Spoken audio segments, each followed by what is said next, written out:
The G63 from Urban Drift has got some cool features that I haven't seen for a scooter less than $1,500.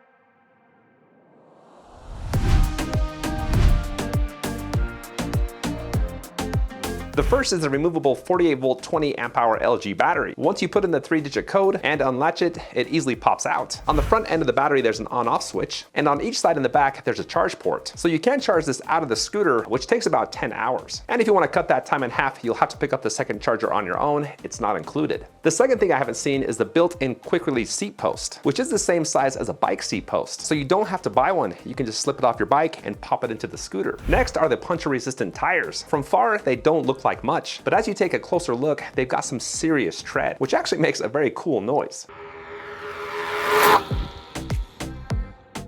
Moving back to the rear of the scooter, I thought the taillight design was unique. I liked how it wrapped around the back edge of the fin, and it's very bright when you hit the brake levers. Now, one thing that people typically don't notice or think about is the kickstand, and not every company has one this stable and durable. It's a small thing, but something that you'll notice if you do take this off-road and try to park it. The last thing that made the G63 different is what you can do in the app to customize it. In each of the 3 speed modes, you can limit the top speed. When all 3 were set to the lowest level, the top speeds were 3, 7, and 12.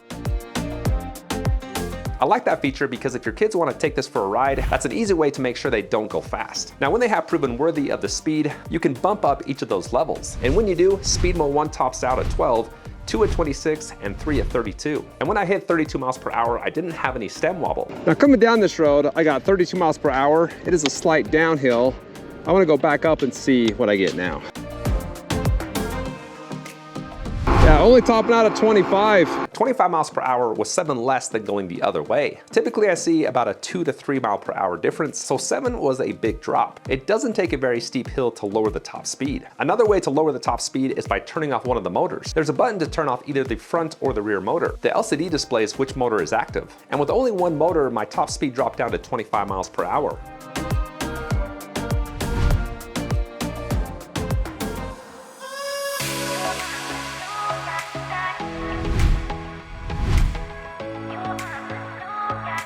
Okay, so those are all the things that I thought Urban Drift did to make the G63 stand out. Here's where I thought they could improve. The first is the acceleration. When I'm looking at a dual motor scooter, I'm thinking of tire spinning, a huge rooster tail, and a little bit of an adrenaline rush, but that's not what you get. To demonstrate, I compare this to the Segway GT2 Pro, one of my favorite dual motor scooters, which also cost $1,500 more, but it can rip off the line. And then one of my favorite single motor scooters, the Yedea Elite Prime, the second fastest single motor scooter I reviewed. So check out the difference between the 3. It's easy to spot the Segway as it quickly speeds down the road, but then the Yedea, the single motor scooter, is giving the G63 a run for its money. It was faster off the line and for the first 50 feet. It wasn't until the very end where the G63 caught up.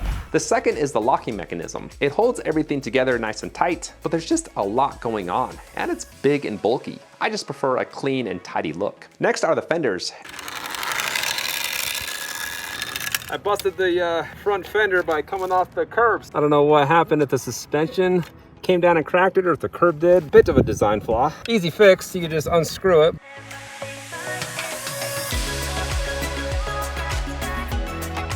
The dual spring suspension was cushy, there is a ton of play,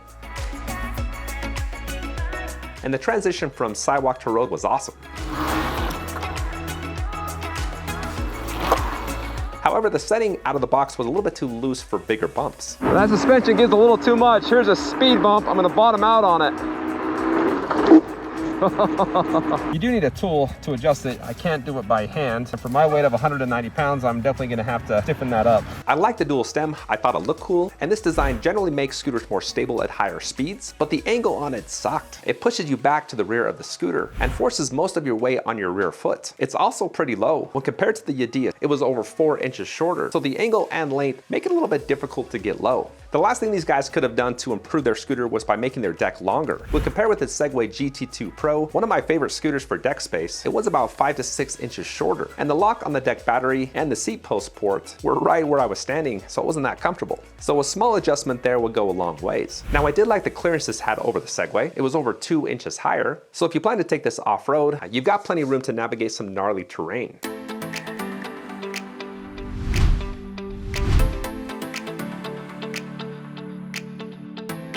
All right, so let's talk about a few more things these guys did very well. The first is hill climbing ability. The two 1200 watt motors had enough power to tackle this 26% grade hill with and without momentum.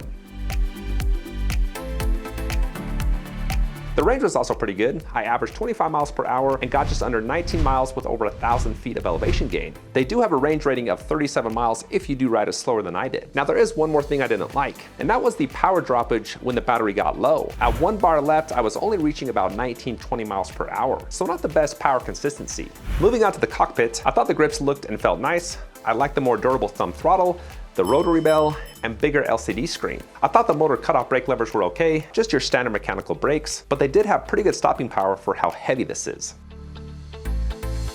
I thought the headlight was plenty bright for some night riding, and I like the simplicity of the app. In it, you can lock the scooter. Okay, the scooter is locked, and you try to take it when it's locked. It doesn't spin, it doesn't free spin. There's a lot of resistance. The app will also notify you if the scooter's been moved. You can record your ride, turn on the cruise, the headlights, change the speed mode, and the start mode from a standstill to a kickstart. If you don't have the app, you can use the power button to run through the settings. Press once to change the speed mode, twice to turn on the headlights, 3 times to change the units, and 4 times to change the start mode. The last thing you guys need to know about the G63 is it can hold up to 300 pounds. And that's it. That's pretty much everything covered. So in recap, the top 5 features from the G63 is the removable battery, the speed customization, the beefy and gnarly tires, the seat post port, and the butter smooth suspension.